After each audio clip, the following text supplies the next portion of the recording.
GM friends, welcome back to my channel. So in the past we've talked about different wallets, different networks to use to become eligible for the airdrops. But I think the problem that a lot of people are having is they're getting overwhelmed and they don't know an actual workflow. Like for example, my daily to-do list or my I done a video on how to supercharge your airdrop allocation or something like that. And it gives you actionable steps that you can do every day to stay on top of the airdrop. So what I've done in this video is for wallets, and I've made a streamlined way process on wallet actions. So a way where you can interact with many wallets very efficiently and do this like once or twice a week or whatever your frequency or how many times you want to do it. So in this video, I want to talk about that, how you can actually interact with wallets and my personal workflow, like how I actually do it, which networks I use, because different wallets support different networks. You don't know the gas fees, you don't know what tokens to swap, etc. So I'm going to tell you exactly my workflow so you guys can actually learn from that and implement that. So that way you can get more done in less time, because these airdrops are getting out of hand. There's too many projects. So what are the best projects to do and the best workflow, etc. So let's get started. So there's a few things you need to consider. So number one is the network fee. So if you're on Ethereum, it's going to cost a lot, right? So you need to keep that into mind. If it's costing you so much, you probably don't want to do it too often. The good thing is this whole workflow doesn't require you to use Ethereum mainnet. You can use like layer 2 on Solana, so you don't need to worry about that. Then there's an app fee. So like for example, some apps like Metamask or Rainbow, etc., they charge a 0.8% or they have a fee. So you need to bear that in mind, because the higher volume you do, the more you're going to pay in fees. So you need to worry about that. Then you want to know if what works for you. Do you use mobile app or Chrome extension? If you use a mobile app, sometimes it's faster. Like I've noticed on iPhone, I have an iPhone and Android, by the way. I have a S24 and iPhone 15 Pro. So I noticed a lot of the crypto apps work better on iPhone than Android. And if I have my desktop, it works better on desktop, but sometimes I don't have my desktop with me, my Mac. I have an M2 Mac, by the way. So you need to choose what works for you. I'm going to tell you later on what I personally use for which apps, etc. But you need to find out what works for you and decide what you're going to use for your workflow. Then you need to also see if there's a point system, etc. Because like for example, Rainbow gives points every Tuesdays, and based on that I think that's low key going to be like a decent airdrop, because it's not being over farmed by a lot of people. And a lot of Ethereum OG people like this project, like this wallet. So, and famously, the Reddit founder has invested in this as well. So they give out points on Tuesdays. So you want to make sure you're doing it maybe once a week or something, because by Tuesday they're gonna calculate your points, right? So just bear that in mind. And then also bear in mind in this video I'm gonna talk about swapping, but every wallet is different. Some wallets you need to do some bridging. Some wallet you need to maybe refer people more. Usually the best thing to do is to swap with volume. They add up your volume up, so just bear that in mind. And then some this I already talked about, right? Some extension or phone. So I'll tell you which one I use. So yeah, so let's get into the actual apps, etc. So what you want to do, the first thing you want to do, the actual workflow, is you want to install every single app and fund them. So let's look at task flow. So the first thing you want to do is download, install, and fund all the wallets. So I'm gonna give you all the links, guys. I really appreciate if you use my referral links. I'll tell you which one has a referral link, which one doesn't. So Metamask, I'm going to link all the links in the description per usual.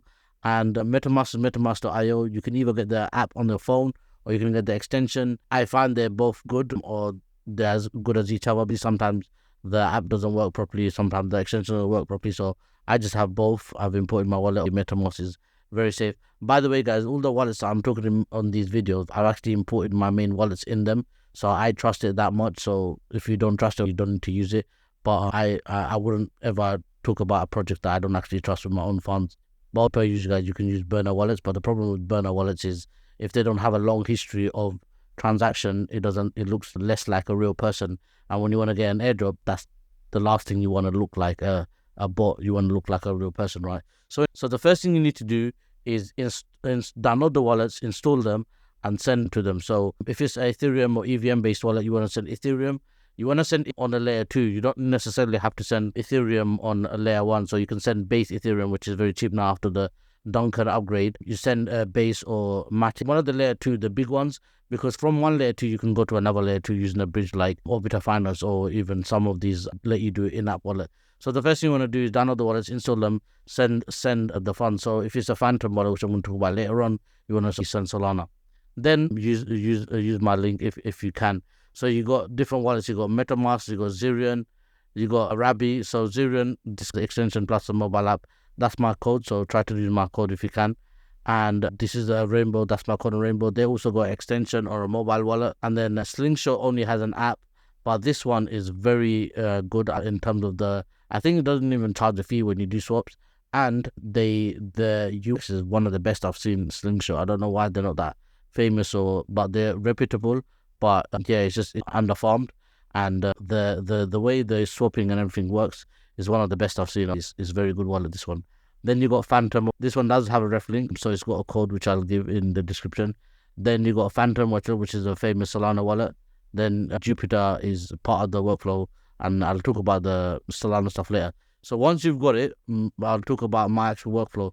So Metamask, what I've done is I've got funds on ZK Sync, because number one, ZK Sync hasn't done the airdrop, and number two, it's cheap. So what I'm doing is I'm actually using different networks with different wallets. That way I do 2-in-1. So Metamask, I go from ETH to USDC. Bear in mind there's a 0.85 or something, 8 something % fee. So keep that in mind. If you do big transactions, you're gonna get hit on the fee. So you want to do smaller trades on that, so that the fee's not too much. I personally try to do like once or twice a week, but it's up to you guys how often. And if I do a big trade, I actually just use like 1inch or a DEX aggregator, because I don't want to get hit on the fee. So now that you're in USDC, you can send it back to ETH using Zero. Okay, so on Metamask, just go to the swap function. I'm on the wrong network, so you'll be on ZK Sync, and then hit swap and go from ETH to USDC. Okay, that's simple. Then you go on Zero and you basically swap the other way around. As you can see, I've already swapped it from USDC to ETH, so I've got ETH there now. Okay, so I can do like 0.05 and then I'll swap it back. So that's on the ZK Sync, and so now I've done 2 wallets. Then on Rabby, I'm on the base network. On these 3 wallets, I've ETH on base chain. Base chain is very cheap, especially after the recent upgrade. So what I do, I go from ETH to USDC. So Rabby is here. Just go to swap. This is a very good wallet as well. And I had this meme coin or something pumped out, so I just sold it for USDC. So you would just go from ETH to USDC on this one. Then you would use the other 2 wallets. So Rainbow and Slingshot, these 2, I use the iOS app on my phone, and I just go from like, this one is good because you can do it on the desktop, as if I remember correctly, but I like having to do some outside. So when I'm like outside, I've got nothing to do, I just do it on my phone. I go back and forth. And so base to USDC, and that one does charge a fee, 0.8%. And then on Slingshot, I just go from USDC back to ETH. Okay, so as you can see, ETH to USDC, and then half the USDC I've sent back to ETH, and then the rest I send back to ETH on this one. So this whole procedure, once you've downloaded it, installed, the initial time is going to be a bit longer, but once you've got the funds in all of these, probably takes like 5-10 minutes max to do all of that on one wallet. Now, if you're farming multiple wallets, that's up to you. Personally, I don't farm like that, because once the wallet gets connected, etc., you probably won't get airdrop on any. So I just do it one of my main wallets. So that's pretty much it on Ethereum. Now, similar procedure with Solana. So you have Phantom, which is the main wallet. Some places you do need a VPN for that, just FYI. And then you can do an in-app swap within Phantom. Okay, so you just go on their swap function and you send some Solana for USDC. There's no referral link for that, but yeah. So now you've got the USDC, right? You go on Jupiter. Remember, Jupiter has done 1 airdrop. I'm a big fan of Jupiter Exchange, the token, everything, as you guys know. But they have 3 more airdrops left. So what you want to do is swap some of that USDC back to Solana. And so yeah, that's Jupiter. So that's how you use Jupiter. And then lastly, the next half of the USDC, you can use Asset Dash. So I've done a video on this recently, guys. It's a very good platform. It's a all-in-one super app for Solana. You can watch my video if you want to know more. When you do a swap here, let's say 100 USDC, you can see the rate and how many tokens. I think by now, they give you like 21 different tokens. And these are like meme type coins, but they can all go up in price later on. And so that's one reason why I like it. And I think there is a small fee on this. I'm not sure exactly how much it is.